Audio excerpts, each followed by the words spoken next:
Vale, mucho mejor.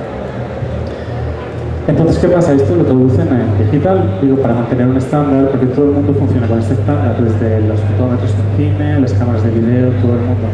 Entonces, ¿qué pasa? Entonces uno diría, bueno, voy a tomar una foto en un sitio oscuro, no pasa nada, le subo a los ISO para que tenga más sensibilidad a la luz y todo muy bonito, ¿no? Sí, pero el problema es que al subirle la sensibilidad nos encontramos con el problema del ruido. Aquí tenemos una serie de pruebas de una página de reviews de cámaras y podemos ver cómo el ruido va aumentando a medida que aumentamos los ISO. ISO 100 normalmente es el estándar de fotografía, ¿no? Digo, tiene un poquito de ruido, pero apenas es perceptible. A medida que subimos la sensibilidad, ISO 3200, ya vemos que esto es una burrada. Casi no se reconoce la moneda, ¿no?, de la reina inglesa. Entonces, claro, mucha gente dirá, no, pero si existe noise reduction y el noise ninja y todo eso, sí, pero el problema es que a medida que quitamos ruido, también quitamos detalle en la imagen. Aquí podemos ver la misma imagen con la reducción del ruido, ¿no? Y podemos ver que sí, el ruido ha disminuido bastante, pero si comparáis el detalle de la cara, pues aquí es una degradación terrible.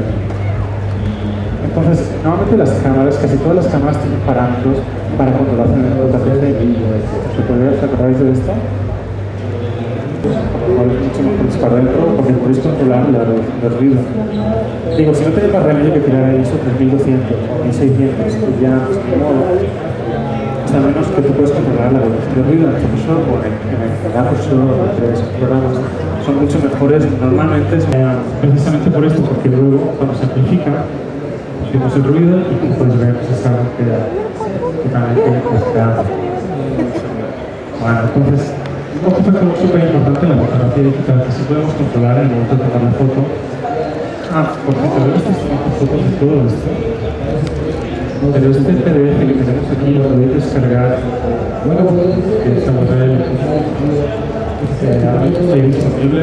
Y la supervisión que tenemos aquí, lo podéis bajar y todas las imágenes están ahí para que no tengáis que usar papel.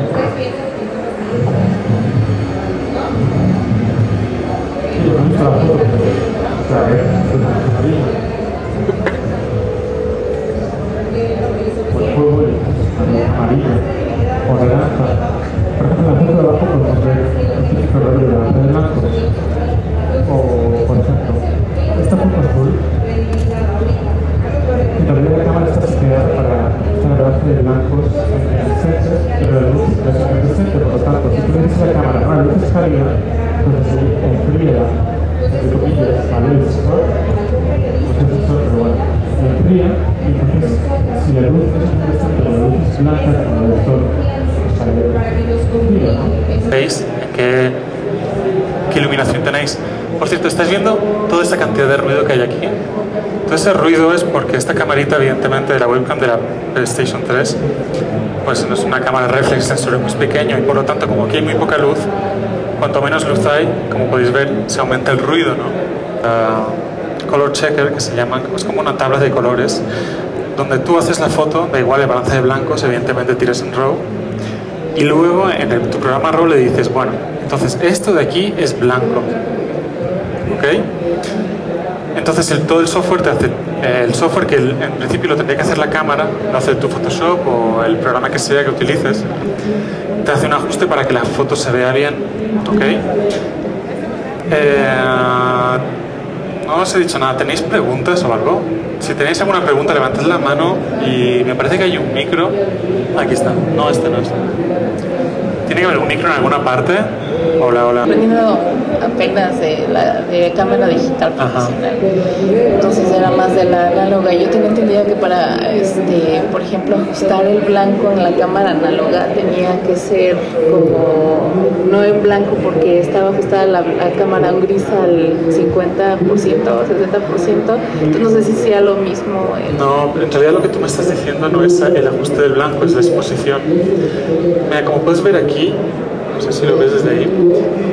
Esto que hay aquí es un fotómetro, ¿vale? Esto si haces fotografía analógica ya sabes qué es. Entonces aquí tenemos negro, gris y blanco, ¿ok? Para ajustar la exposición en fotografía analógica y en cine, que es película, normalmente lo que hace es que se pone un color neutro, que es el gris, que es lo que tú dices, para tener una exposición porque los fotómetros funcionan así. Él no te da una referencia de lo más claro ni lo más oscuro, sino de algo medio. Y si donde tú miras, tú tienes que ser consciente que tiene que ser un color gris para que te dé una exposición correcta. Pero esto no tiene nada que ver con el balance de blancos. De hecho, en analógico no puedes hacer balance de blancos. Bueno, puedes poner un filtro, pero bueno, lo que se hace normalmente es que compras un carrete, una película o una diapositiva, lo que tú quieras, para esa temperatura de color. Ok. ¿Más preguntas? Preguntas. Aquí. No, con el micro mejor.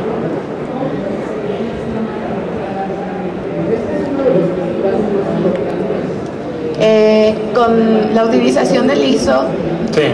En la cuestión de, recomiendas usar siempre un ISO 100 para no perder detalle, pero por ejemplo en una fotografía de estudio que la luz está controlada, a mí me habían comentado que es recomendado tener un ISO como, no sé, 400, 500, pero ahí se sigue perdiendo o ya con la luz se... Ajá.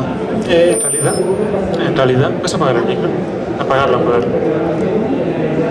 está. Bien, en realidad hay cámaras que incluso tienen ISO 50. Lo más recomendable es siempre disparar en digital lo menos que puedas, que te permita la luz. Incluso es mejor, en mi experiencia, subexponer la foto tirando con menos ISO y luego subirle el brillo en Photoshop que no meterle ruido. De todas maneras, también esto del ruido depende mucho de la calidad de la cámara, ¿no? Digo, si tú te gastas $10.000 en una Hasselblad digital, vas a tener pocos problemas de ruido, la verdad. Como veis, la cámara esta con la webcam esta pues tiene muchísimos problemas de ruido porque el sensor es muy barato, ¿no? Las cámaras reflex, el ruido que veis aquí es de una cámara compacta. En realidad una cámara reflex tiene mucho menos ruido. Uy. Bueno, ¿contestas tu pregunta? ¿Sí? Es mejor siempre que se pueda disparar lo menos posible. Sí es cierto que cuando hay mucha luz el ruido se enmascara, sí es cierto, pero igualmente vas a introducir ruido.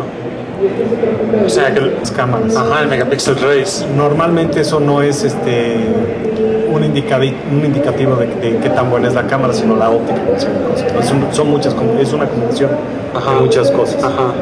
En la calidad de la imagen llega un momento en que te pega el número de píxeles, o sea, ya cuando estás hablando de 6, 8 megapíxeles, sí. Irte a 12 tienes alguna diferencia, siendo que no hay medios para reproducir 12 megapíxeles.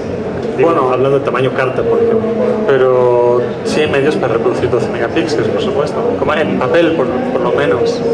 Pero yo sé que una pantalla Full HD pues llega aquí a 5 o 6 megapíxeles, ¿no? O 4, ahora no sé. 1080.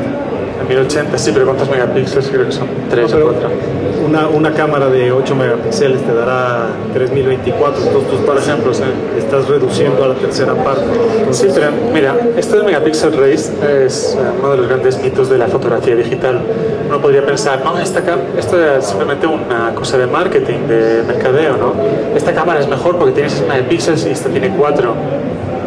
En realidad eso es mentira, ¿por qué? Porque por una parte tenemos el ruido. ¿Qué sensor genera menos ruido? Yo sé que por ejemplo una reflex digital de las primeras que salieron genera mucho menos ruido que una compacta de ahora. Eso es un tema. Segundo tema es el rango dinámico del sensor. El rango dinámico, así como a grandes rasgos, es básicamente cuánta luz puede captar ese sensor desde el punto más oscuro al punto más luminoso. ¿Ok? Si tú tienes muy poco rango dinámico y tomas una foto, las sombras van a estar negras y las luces en blanco. Si tienes mucho rango dinámico, vas a tener detalle en las sombras y las luces no van a estar quemadas. Es lo que os enseñaba aquí, ¿no? Por ejemplo, esto podría ser de la derecha una foto con poco rango dinámico, con un sensor que tuviera poco rango dinámico. Lo que te quiero decir es que hay muchos otros parámetros, además del tamaño de la imagen, que influyen en la calidad de la foto. Como tú has dicho, pues la lente y todo eso, ¿no? Luego otro factor es la reproducción del color. Cuánto fiel es al color original. De hecho, las cámaras compactas, no sé si conoces la Canon G11.